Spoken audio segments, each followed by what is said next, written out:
आज हम बात करेंगे एक ऐसी पार्टी के बारे में जो 2011 के अन्ना हजारे जो इंडिया अगेंस्ट करप्शन एक आंदोलन था वहां से निकली और निकलने के बाद एक समय में बहुत ही कम समय में हम उसको कहें एक बम्पर जीत के साथ पता भी नहीं चला कि कब वो क्षेत्रीय पार्टी से या छोटी सी पार्टी से राष्ट्रीय पार्टी बन गई। यही नहीं, एक समय पे 2 राज्यों में बम्पर जीत के साथ उसकी सरकार थी और इकलौती ऐसी पार्टी थी जो कांग्रेस और भाजपा के बाद एक से ज्यादा राज्यों में सरकार जिस पार्टी की थी। लेकिन उसकी घटनाओं का अगर हम विश्लेषण करें तो कुछ ऐसे तथ्य हैं जो सभी को सोचने पर मजबूर करते हैं। दरअसल हम बात कर रहे हैं आम आदमी पार्टी की। आम आदमी पार्टी के जो संयोजक हैं श्री अरविंद केजरीवाल जी, उन्होंने इस पार्टी का जन्म जो है वो अन्ना हजारे आंदोलन से प्राप्त लोकप्रियता के बाद किया था। अन्ना हजारे आंदोलन जो था इंडिया अगेंस्ट करप्शन, एक ऐसा आंदोलन जो कांग्रेस के समय में बहुत सारे घोटाले और ऐसी पॉलिसीज जो भारत सरकार उस समय लेकर के आई जिसका एक जन आक्रोश था भारत के अंदर, जिसने धीरे धीरे आते आते 2011 तक एक व्यापक आंदोलन का रूप लिया। और वो आंदोलन जो है लंबे समय तक चलने के कारण अन्ना हजारे के आंदोलन से कुछ एक विचारधारा लेकर के अरविंद केजरीवाल जी निकले और उन्होंने एक निर्णय लिया आम आदमी पार्टी बनाने का। आम आदमी पार्टी बनाते समय उनका जो कहना था वो ये कहना था कि भारतीय जनता पार्टी और कांग्रेस दोनों ही एक सिक्के के 2 पहलू हैं और दोनों ही करप्ट हैं। हम एक ऐसी विचारधारा लेके आएंगे जो विचारधारा आम आदमी की होगी और जो कट्टर ईमानदार जो विचारधारा उसको लेकर के आएगी और बीजेपी और जो कांग्रेस पार्टी है इन दोनों से अलग होगी। लेकिन इस पे हम थोड़ी सी विचारधारा पे पहले बात करते हैं, फिर हम बात करेंगे कि इसमें घटनाक्रम होता क्या चला गया और आज ये पार्टी जो है किस सतर पर पहुंच गई। दरअसल इनकी जो विचारधारा थी वो जो बिल्कुल एक साइड की थी। मुझे लगता है कि वो अरविंद केजरीवाल जी का छलावा था पूरे भारत की जनता के साथ सीधा सीधा, क्योंकि सबसे पहले जिनके अगेंस्ट उन्होंने ये पार्टी खड़ी की थी, विचारधारा अगेंस्ट बता करके खड़ी की थी, उन्हीं कांग्रेस पार्टी के साथ अरविंद केजरीवाल जी ने सरकार बनाई। यही नहीं, अगर हम इस पार्टी के गठन की बात करें तो इस पार्टी का जो गठन है वो 26 नवंबर 2012 को हुआ था। आज अगर हम बात करें इस वीडियो को बनाने वाले दिन की, आज 25 अप्रैल 2026 की हम बात कर रहे हैं। इन लगभग 13.5-14 सालों में जो हम कहें एक बार नहीं हजारों बार ऐसे मौके आए जहां अरविंद केजरीवाल जी जिस विचारधारा को लेकर चले थे वो विचारधारा कहीं नजर ही नहीं आई, क्योंकि इन पिछले 12, 13, 14, 15 सालों में जो भी समय बीता है हजारों बार आम आदमी पार्टी ने कांग्रेस और कांग्रेस से संयुक्त उसके अलायंस दलों के साथ न केवल स्टेज साझा किया बल्कि बहुत सारे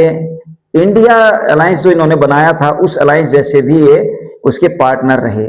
यानी हम कह सकते हैं कि यहाँ पे जो विचारधारा की बात थी वो कहीं पे भी नजर नहीं आई कि अरविंद केजरीवाल जी एक अलग विचारधारा लेकर के आए थे, बल्कि एक विचारधारा के नाम पे पार्टी खड़ी करना, अन्ना हजारे के कंधों पे चढ़ के आंदोलन के नाम पे, क्योंकि अन्ना हजारे आज भी भारत के बहुत ही लोकप्रिय साफ छवि के वो व्यक्ति हैं जिनकी आज भी छवि पे किसी तरह का कोई दाग नहीं है। खैर होता क्या है कि जो अलग विचारधारा थी वो तो केजरीवाल जी की नजर नहीं आई कहीं पे भी, क्योंकि ऐसा उन्होंने हजारों बार किया जो पिछले 10, 12, 15 सालों में कि जिनके अगेंस्ट उन्होंने नारा देकर के इस पार्टी को खड़ा किया उन्हीं के साथ उन्होंने अपने को बार बार अलायंस में, मीटिंग्सों में, सभाओं में, स्टेजों पे अपने को जोड़ के रखा। अब बात आती है कि इसके अंदर लोगों का क्या हुआ। बहुत सारे फाउंडर मेंबर थे। सबसे दुर्भाग्य का विषय यह है कि आज इस पार्टी के फाउंडर मेंबर भी बहुत सारे आज इनके साथ नहीं है। वो अलग बात है कि जब कोई व्यक्ति आता है तो हमेशा पुलंदा लेकर के आता है, आदमी की विचार को फॉलो करने का, उसकी तारीफों का वो पुल बांधता है, लेकिन जब जाता है तो हमेशा काली पोत के ही जाता है, यानी बुराई करके ही निकलता है। और ऐसा इसमें भी बार बार हुआ है। ये पार्टी 2012 में खड़ी हुई, 2014 में विनोद बिनी ने इसको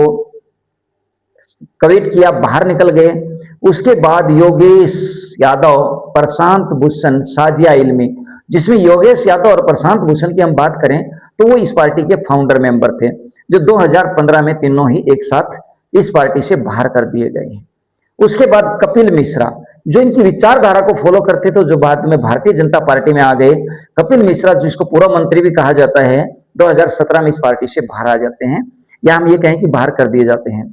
2018 में कुमार विश्वास, जो बहुत ही कद्दावर और लोकप्रिय नेता थे, न केवल आम आदमी पार्टी के बल्कि काव्य सम्मेलनों के कारण, कवि गोष्ठियों के कारण भी आज भी कुमार विश्वास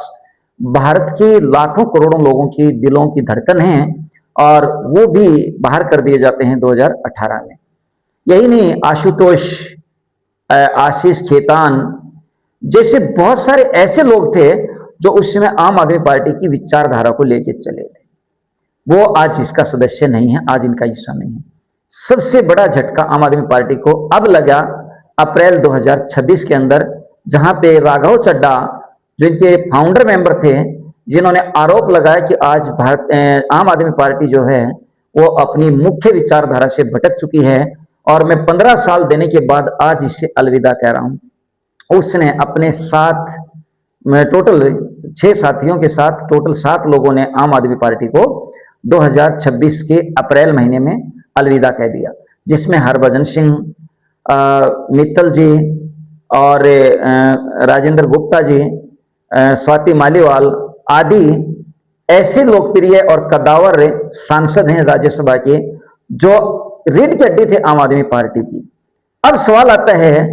कि इतने अच्छे बम्पर जीत लेने वाली, क्योंकि भारतीय इतिहास में शायद ये पहली बार हुआ होगा कि 70 में से 67 एमएलए के साथ आम आदमी पार्टी ने दिल्ली में सरकार बनाई। और यही नहीं, पंजाब की मैं बात करूं तो बादल परिवार के 3-3, 4-4 पीढ़ियों को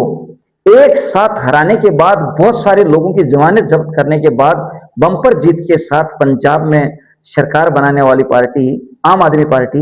एकदम ऐसी क्या हो गई कि 10 में से 7-7 सांसद राज्यसभा के बाहर हो जाएं। साथियों, यहाँ पे विचारधारा जो है उस पर दोबारा एनालाइज करना होगा अरविंद केजरीवाल जी को, क्योंकि भारत की जो जनता है उसने अपना विश्वास जताने पे कहीं कमी नहीं छोड़ी थी, और अरविंद केजरीवाल जी ने जिसको भी उठा करके टिकट दे दिया, भारत की जनता ने उन्हीं का समर्थन करके, वोट दे करके उसको शीर्ष पद तक पहुंचाया, सिर माथे पर रखा। लेकिन धीरे धीरे ये पार्टी, जो ब्लेम कर रहे हैं इसके अपने नेता कि ये अपनी विचारधारा से पलट चुकी है, या हम ये कहें कि अपना रास्ता धूमिल कर चुकी है। आज अरविंद केजरीवाल खुद भी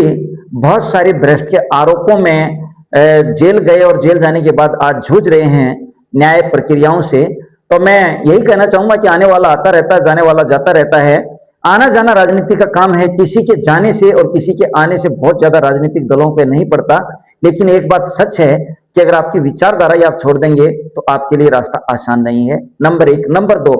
जो आपके फाउंडर मेंबर हैं, देखिए उन्होंने यकीन एक दिन जरूर था आपके ऊपर, तभी तो वो लोग आपके पास आए थे। लेकिन आज वो धीरे धीरे कम हो रहा है, तो ये विचार करने की जरूरत है, और एक विचारधारा होनी चाहिए, एक अनुशासन होना चाहिए, जो आज कई पार्टियों में बहुत शानदार नजर आता है। भारत की आज शीर्ष नेतृत्व पे बैठी हुई पार्टी भारतीय जनता पार्टी का, हालांकि जिन राज्यों में इनकी लगातार सरकार है वहां अफसरशाही बेलगाम है और जनता त्राईमान है, ये बात सच है। हरियाणा जैसे राज्य की अगर हम बात करें तो बहुत सारे मुद्दों पे लोग परेशान हैं। आज अगर हम रेवेन्यू डिपार्टमेंट की बात करें तो हर डिस्ट्रिक्ट के अंदर तहसीलदार जो है रजिस्ट्रियों के नाम पे लोगों को परेशान कर रहे हैं, और रजिस्ट्रियां लोगों की या तो हो नहीं रही या बार बार लोग धक्के खा रहे हैं। और ऐसे एक नहीं बहुत सारे मुद्दे हैं जहां सच्चाई बेलगाम है, लेकिन फिर भी इस पार्टी में अनुशासन नजर आता है। मैं चाहूंगा कि हर पार्टी अपना एनालाइज करे और इस बात को ध्यान रखे कि जनता जनार्दन है, और आने जाने वाले लोग भी इस बात का ध्यान रखें कि जनता जब आपके साथ है तो आप बहुत कद्दावर हैं, और जब जनता साथ नहीं होती तो आपका जो है, क्योंकि जनता ही लोकतंत्र में जिताती है और जनता ही आगे पहुंचाती है। आज की जो वीडियो का हमारा उद्देश्य था बनाने का, वो था विश्लेषण करना उन लोगों पे जो लोग छोड़ के गए हैं, और बताना कि कब कब लोग छोड़ के गए हैं, और जो उनके आरोप थे वो बताना, यानी विचारधारा जो है उसको छोड़ने के कारण उन लोगों ने आरोप लगाया है कि वो आम आदमी पार्टी छोड़ के गए हैं। इस वीडियो के माध्यम से मैं सत्तारूढ़ सभी दलों को कहना चाहूंगा कि कम से कम उन मुद्दों पर जरूर ध्यान दें जहां जो जनता से प्रत्यक्ष जुड़े हुए हैं और अफसरशाही को जरूर लगाम डालें। जय हिंद, जय भारत।